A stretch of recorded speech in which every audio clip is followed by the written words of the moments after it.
Udahni duboko. Izdahni polako.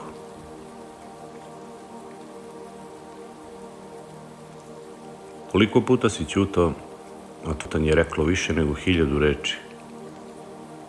Jer istina je, tvoja tišina ponekad govori jače od svega što bi mogao da izgovoriš.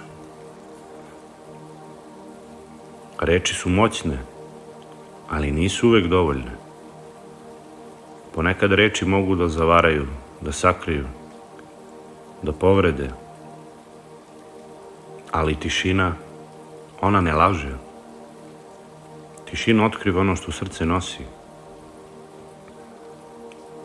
U tvojoj tišini može da stoji bol, može da stoji ljubav, može da stoji čežnja, molitva, nada.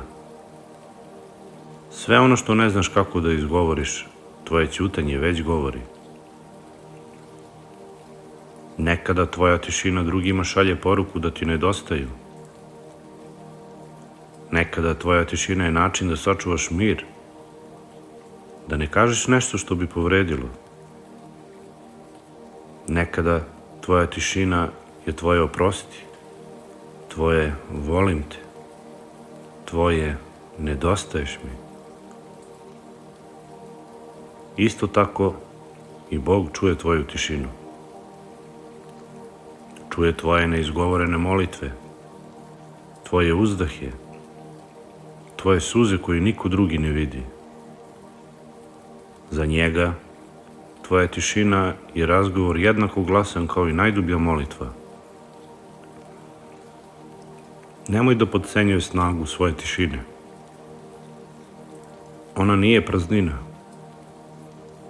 Ona je punina koju reči ne mogu da obuhvate.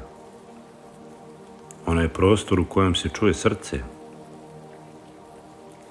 I baš zato nekada tvoje ćutanje govori više od svega.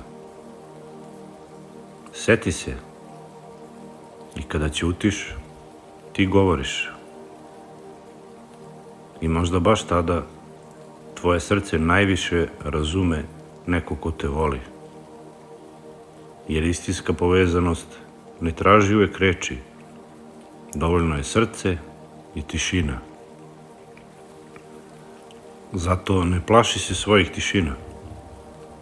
U njima si najiskreniji, najčistiji, najbliži i sebi i Bogu. Jer tvoja tišina govori više nego reči, a oni koji umeju da je čuju, razumeju tvoju dušu.